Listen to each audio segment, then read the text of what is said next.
باللہ من الشیطان الرجیم بسم اللہ الرحمن الرحیم۔ آپ سبھی بچوں کو معلوم ہے کہ ہم جو سبق شروع کیے ہیں سیرت النبی صلی اللہ علیہ وسلم کا، اس میں پہلا سبق تھا اللہ تعالیٰ کون ہے۔ اس میں بتایا گیا کہ اللہ کی طاقت سب سے بڑی ہے اور اللہ نے ہر چیز کو بنایا ہے۔ اللہ نے اس دنیا کو، زمین و آسمان کو جو بنایا ہے 6 دنوں میں بنایا۔ کتنے دنوں میں؟ 6 دنوں میں بنایا۔ اور اللہ کا اس بنانے میں کسی کے محتاج نہیں ہے، اللہ کا کوئی پارٹنر نہیں ہے۔ ایسا نہیں ہے کہ اللہ نے زمین بنائی اور آسمان کسی اور نے بنایا۔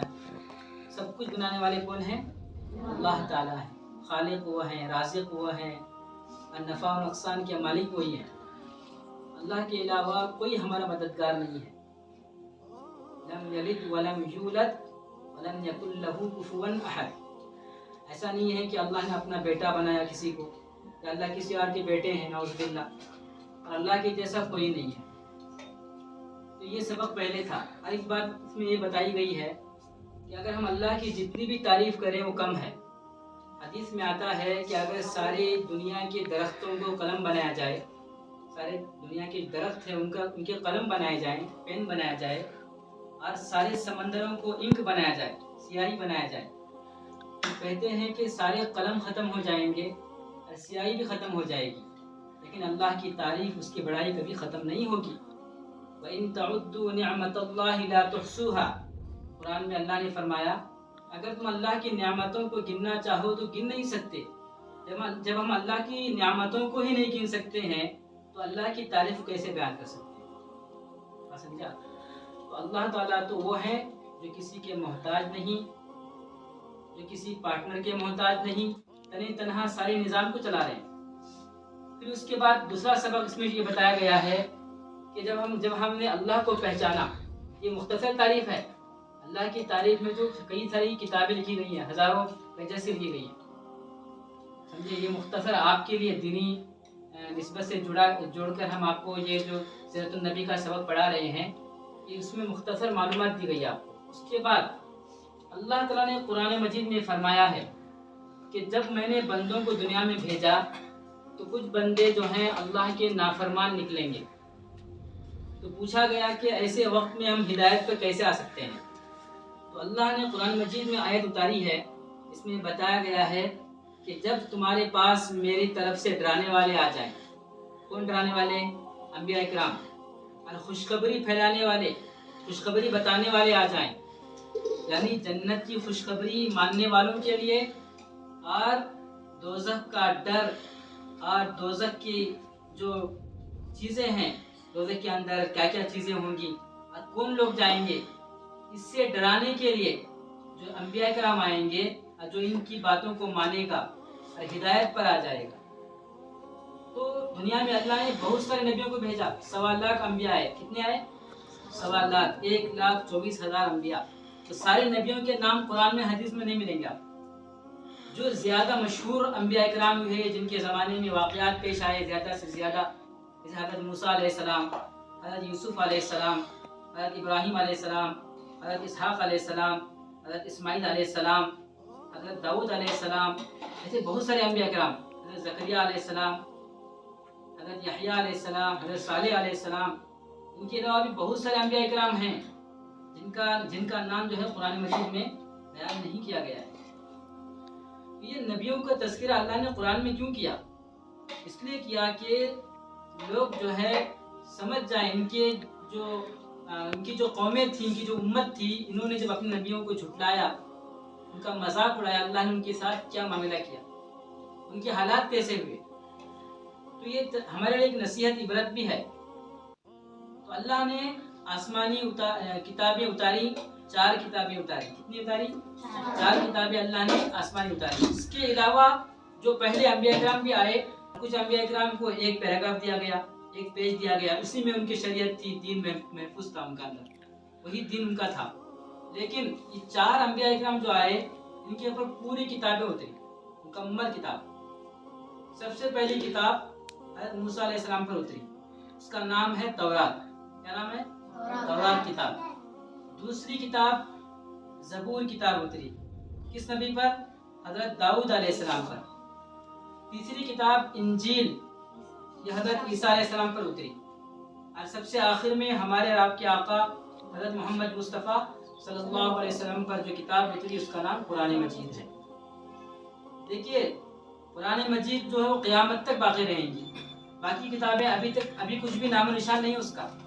ان کی قوموں نے کیا کیا، جب ان کے نبی چلے گئے تو اس کے بعد لوگوں نے اس میں چینجنگ کر دی، اپنی طرف سے باتیں داخل کر دی۔ پھر یہ وقت ایسا آیا کہ وہ کتاب آسمانی کتاب نہیں رہی، وہ صرف لوگوں کی لکھی کتابیں بن کے رہ گئی۔ اس لیے ہوا کہ اللہ نے ان کتابوں کی حفاظت کی ذمہ داری اپنے ذمہ نہیں لی تھی۔ جب تک ان کے نبی رہتے، پھر اس کے بعد کچھ زمانے تک وہ کتابیں باقی رہتی، پھر لوگ جو ہے گناہوں کی طرف چلے جاتے، پھر اس میں چینجنگ کرتے۔ قرآن مجید کے بارے میں اللہ نے فرمایا وَإِنَّا لَهُ لَحَافِظُونَ، قرآن مجید ایسی کتاب ہے جس کی ہم حفاظت کریں گے۔ اب دیکھو کئی سال ہے نا، 1400 سال گزر گئے، ابھی تک قرآن مجید موجود ہے، اس میں ایک زبر زمین فرق نہیں آیا۔ اگر کوئی یہ چاہتا ہے، کوئی اللہ کا جو ہے نافرمان یہ چاہے کہ قرآن کو نعوذ باللہ سب کچھ ختم کر دیں، پھر بھی لوگوں کے دلوں میں قرآن محفوظ اللہ نے کر دیا ہے کہ نہیں؟ کتنے حفاظ کرام ہیں۔ قرآن کو نعوذ باللہ لوگوں نے جلایا بھی، لیکن قرآن آج تک بھی باقی ہے اور قیامت تک باقی رہے گا۔ یہ اللہ کا معجزہ ہے، بات سمجھا؟ یہ اللہ کا معجزہ ہے۔ جو مٹانے آیا وہ مٹ گیا، جو قرآن کے ایک حرف کو بھی مٹانے کے لیے آیا یا اس میں جو ہے کچھ کمی نکالنے کے لیے آیا، کچھ نقص نکالنے کے لیے، اللہ نے اس کو دلیل و برباد کر دیا۔ تو ہم مسلمانوں کا یہ عقیدہ ہونا چاہیے کہ جتنی بھی آسمانی کتابیں اتری ہیں وہ ساری سچی ہیں، ان میں سے کسی ایک کو بھی ہم جھوٹا نہیں بول سکتے۔ اگر ہم نے انجیل یا زبور یا تورات میں سے کسی بھی کتاب کو یا اس سے پہلے جتنے انبیاء کرام آئے ان پر جو کتابیں اتری، مختصر پیپر دیے گئے ان کو، ہے نا، اگر ہم کہتے ہیں کہ ان میں سے ایک بھی نبی کی لائی ہوئی باتیں جھوٹی ہیں تو ہم ایمان سے نکل جاتے ہیں، پھر ہم مسلمان بھی نہیں رہتے۔ صرف قرآن پر ایمان لانا ضروری نہیں ہے بلکہ ساری کتابوں کو سچا ماننا۔ لیکن شریعت کس کی ہے؟ ہمارے نبی صلی اللہ علیہ وسلم کی شریعت۔ قرآن پہ ہم عمل کریں گے، پچھلی کتابوں پر عمل نہیں کریں گے لیکن ان کو سچا بولیں گے، پچھلے نبیوں کو ہم سچا بولیں گے، ان پر ایمان لائیں گے۔ آج یہ یہود و نصارہ جو کہتے ہیں کہ ہم موسیٰ علیہ السلام پر ایمان لانے والے، ان کی کتاب پر ایمان لانے والے بولتے ہیں، لیکن حقیقت میں وہ جھوٹے ہیں، اس لیے کہ ان کے انبیاء اکرام نے آخری وقت میں بتایا تھا کہ آخری زمانے میں ایک نبی آئیں گے جن کا نام محمد ہوگا، اگر تم ان کے زمانے میں زندہ رہو گے تو ان کی شریعت پر ایمان لانا اور انہی کے مطابق زندگی گزارنا، انہی کی شریعت پر زندگی گزارنا۔ لیکن بعد میں کیا ہوا؟ نبی صلی اللہ علیہ وسلم جب دنیا میں آئے، نبی بن گئے، پھر یہودیوں کو معلوم ہوا کہ نبی صلی اللہ علیہ وسلم یہی آخری نبی ہیں، تو جان بوجھ کر بھی انہوں نے نبی صلی اللہ علیہ وسلم کا انکار کیا، قرآن کا انکار کیا۔ وہ سب جانتے تھے، ان کو سب معلوم تھا، کافروں کو معلوم نہیں تھا کچھ بھی، لیکن یہودیوں کو، نصارہ کو سب معلوم تھا۔ نصارہ کہتے ہیں حضرت عیسیٰ علیہ السلام کی قوم کو، اور یہودی کون ہے؟ موسیٰ علیہ السلام کی قوم۔ بات سمجھا؟ تو گویا کہ انہوں نے اپنے نبی کی بات کو نہ مان کر اپنے نبی کا بھی انکار کیا اور پھر نبی صلی اللہ علیہ وسلم کا بھی انکار کر دیا۔ پھر 4 کتابیں، اس میں کیا ہے؟ اس میں جتنی باتیں اتری ہیں ساری کی ساری سچی ہیں، ساری کی ساری اچھی باتیں اس کے اندر اتاری گئی ہیں۔ اور قرآن مجید جو آخری کتاب ہے اس میں نبیوں کے قصے ہیں، بات سمجھے؟ کیا ہے؟ کسی قصے ہیں؟ نبیوں کے قصے ہیں اس کے اندر، اور سارے قصے سچے ہیں۔ اگر ہم ایک قصے کو بھی جھوٹا بولتے ہیں تب بھی ہم ایمان سے نکل جاتے ہیں، اسلام سے نکل جاتے ہیں، ٹھیک ہے نا؟ ہم نے نبی صلی اللہ علیہ وسلم کی لائے ہوئے قرآن کو مانا ہے اور جانا ہے، اور ہمارا یہ عقیدہ ہے کہ اسی میں کامیابی ہے، یہی شریعت ہے۔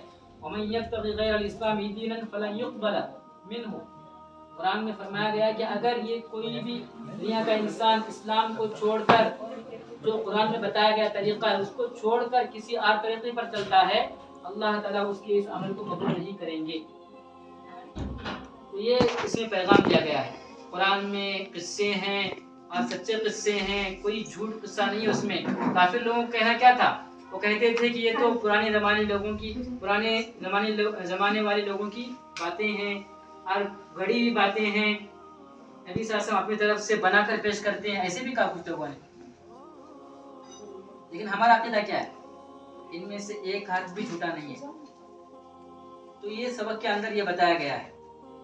آج یہ قرآن جو اللہ نے اتارا ہے عربی زبان میں اتارا ہے، اور آپ کو معلوم ہے عربی زبان کہاں کی زبان ہے؟ یہ جنت کی زبان ہے. کون سی زبان ہے؟ جنت کی زبان. سب سے لذیذ، سب سے میٹھی اور سب سے اچھی زبان. ایک کافر بھی اگر سچی دل سے قرآن کو سنتا ہے تو ایمان قبول کرنے کے علاوہ اس کے پاس کوئی راستہ نہیں رہتا. حضرت عمر رضی اللہ عنہ جو اسلام کے مخالف سب سے بڑے اسلام کے دشمنوں میں تھے، حضرت عمر رضی اللہ عنہ، لیکن جب قرآن سنا تو آنکھوں سے آنسو جاری ہو گئے، روئے. بولے کہ اس نبی کو، جس نبی کے اوپر ایسا کلام اتارا گیا ہے، اس نبی کو ختم کرنے میں جا رہا تھا، فوراً قبول کر لیا. آ کر نبی صلی اللہ علیہ وسلم کے قدموں میں گر گئے اور اسلام قبول کر لیا. قرآن اتنی اچھی زبان ہے، جنت کی زبان ہے. ہم جب انشاءاللہ جنت میں جائیں گے، بولو انشاءاللہ بولو، جنت میں جائیں گے انشاءاللہ، تو ہم سب جو ہے عربی زبان بات کریں گے آپس میں. کوئی انگلش نہیں، کوئی کنڑا نہیں، کوئی مراٹھی نہیں، کون سی زبان میں نہیں. ہاں ایک ہی زبان چلنے والی. کون سی زبان؟ عربی زبان. اسی لیے اللہ نے جو ہے باقی کتابوں کو عربی میں نہیں اتارا. ان کی جو قوموں کی زبانیں تھیں ان پر اتارا گیا، انہی زبانوں میں اتارا گیا. لیکن قرآن کو جب اللہ نے کس میں اتارا؟ اس زبان میں اتارا، عربی زبان میں اتارا. انشاءاللہ اس کے بعد آپ کے سامنے جو ہے نبی صلی اللہ علیہ وسلم کی زندگی کے بارے میں بیان کیا جائے گا. ویڈیو کے نیچے سبسکرائب کے بٹن پہ کلک کریں، بیل کے آئیکن پہ کلک کیجیے تاکہ ہر نئی ویڈیو کی نوٹیفیکیشن آپ کو مل جائے.